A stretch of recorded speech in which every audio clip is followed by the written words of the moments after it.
সবাইকে ধন্যবাদ। জনাব মাহমুদুর রহমান তার নামে 2015 সালে অতীত স্বৈরাচার সরকারের প্রধানমন্ত্রী আমেরিকার একটা মিথ্যা ঘটনা সাজিয়ে বাংলাদেশে মামলা করেছিল এবং সেই মামলায় একজন বিচারক ওনার অনুপস্থিতিতে ওনাকে 5 বছরের জেল দিয়েছিল। ওনার সঙ্গে জনাব শফিক রহমানও ছিলেন, আরো 2 জন ছিলেন।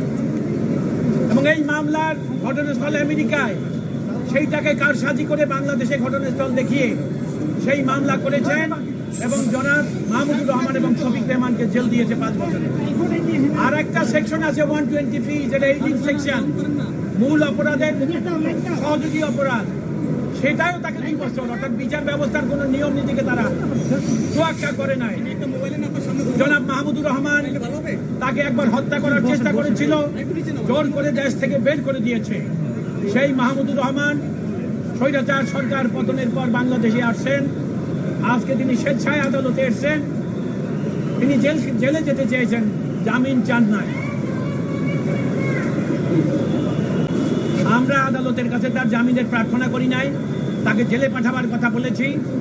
আর যেহেতু তিনি মন্ত্রী ছিলেন, তাকে যেন প্রথম শ্রেণীর মর্যাদা দেওয়া হয়। জনাব মাহমুদুর রহমান জেলে গেছেন, উনি আপিল করবেন, তারপর জেল থেকে বেরিয়ে আসবেন, সেটাই আমাদের প্রত্যাশা দ্রুততম সময়ের মধ্যে। এই মামলায় সাজা দিয়েছে বিগত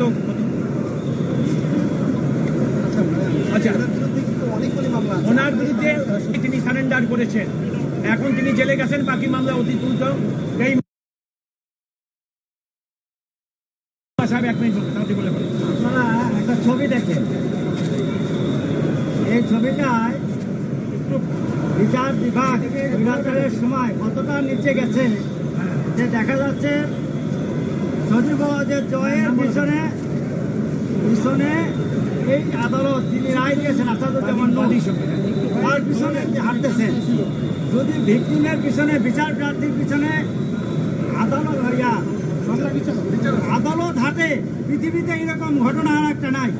আমরা আশা করব মাননীয় প্রধান বিচারপতি এটা দেখবেন এবং আমাদের বিএনপি বিগত বছরে যে পরিমাণ অন্যায় বিচার হয়েছে, এই বিচারকরা যদি এইভাবেই বিচার রায় দিয়েছেন এবং যারা এই সমস্ত অপকর্মের সাথে জড়িত তাদের বিরুদ্ধে ব্যবস্থা নিয়ে সে কারণে রাজনৈতিক সংগ্রামের থেকে তার সংগ্রাম একটু আলাদা, এইটাই তিনি কোর্টে বলেছেন। আপনাদের সবাই ধন্যবাদ। এবং আপনারা জানেন, যেই মামলায় আমার বন্ধু মেজবা সাহেব বললেন, যে মামলায় মাহমুদুর রহমান এবং শফিক রহমানকে জেল দিয়েছে, এটা একটা প্রহসনের মামলায়। আপনাদের কাছে বক্তব্য হলে এই সঠিক সত্যকে জাতির সামনে তুলে ধরুন। গত সরকারের আমলে বিচার ব্যবস্থা সরকারের পিছনে পিছনে হাঁটবে, এই দৃশ্য সেটাই প্রমাণ করে। আপনাদের সবাইকে ধন্যবাদ।